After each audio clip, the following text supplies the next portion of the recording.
Hey guys, it's the Conic, and with the day one update for 3.29 going live yesterday, we're going to be talking about how my day one went and my thoughts on the league mechanics so far, how progression has felt, and a lot more build specific stuff later on. We're starting off with the first impressions on the league, then we can move on to character and progression information further in. But the league mechanics so far has been honestly quite fun. I've been figuring out how the crafting system works. It's been overall engaging with charts and voyages. It feels pretty powerful when it comes to top end potential of what you can do with the crafting mechanic. But just take my shield as an example. I bought this as a very mediocre base. It had spell block where life currently is, and the only crit suffix, which does nothing for frostbearers or defilers, by the way, at least not early yet. It's effectively a dead mod.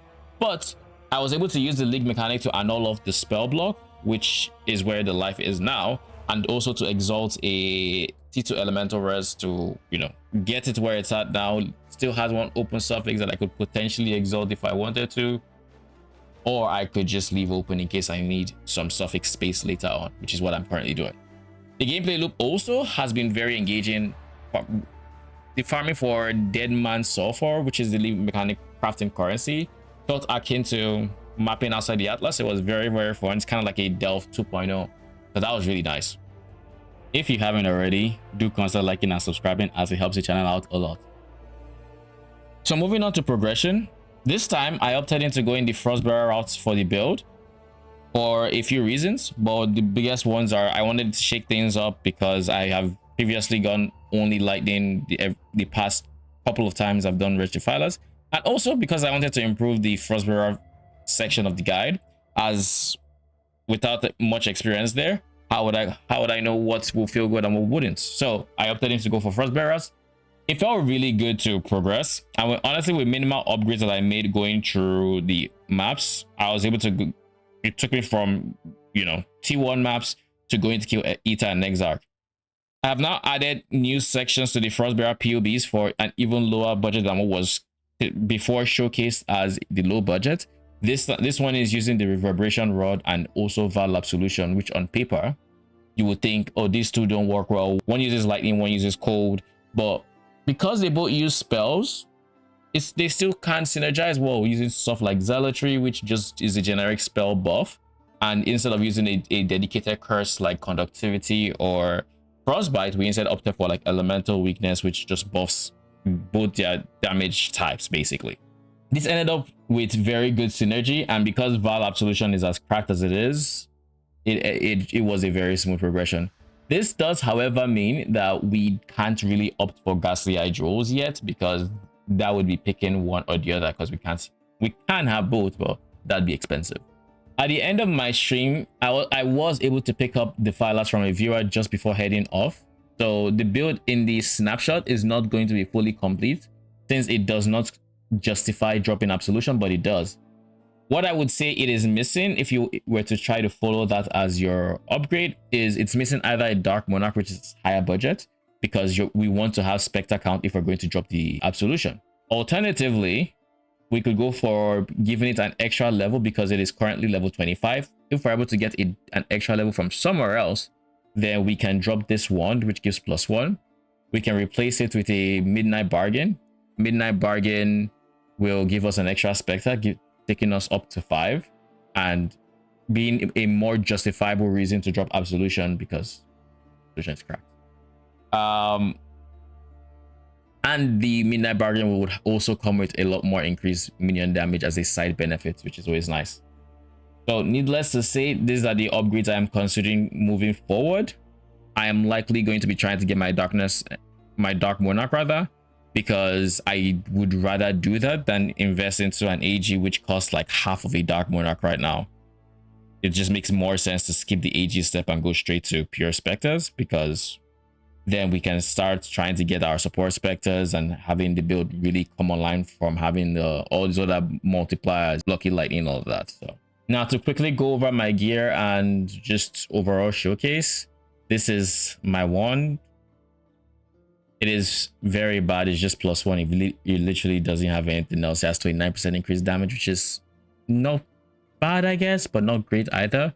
My helm is really good, +2. This was a really good snipe. I think I got it for like 30k or something, but it had an unveiled mod, which I then was able to unveil dexterity and int, and craft fire res, yada yada yada. Shield, we talked about this earlier. Jinx Juju, I should be looking to anoint death attunement soon, but that is an expense I'm not willing to take just yet. Body armor, quite bad. Literally got it in campaign doing the lead mechanic. I will be looking for a 6-link eventually, not yet though. And then rings, they could be better, but I didn't buy them, so kind of works out that way. Gloves, trying to solve dexterity as best as I can so that we can level up these 2 gems as much as possible. And then we have our belt. This is for the most part removable, and I made sure the stats are not needed so that I can potentially replace this with the Darkness Entrance, which will also be one of the next upgrades I end up going for. And a Bones of Valor, I found out that I don't really care all too much about Bones of Valor's negative movement speed with how fast we're able to shield charge around. So it's free damage. It's an extra Spectre with the level. It's really good to have, and I 100% recommend using it. That about covers gear. What about tree? The tree is very similar to what you will see in the POB. I just recently got my Enduring Composure actually after stream, so I do not have the max endurance charges that I should be getting, but they will be priority very soon.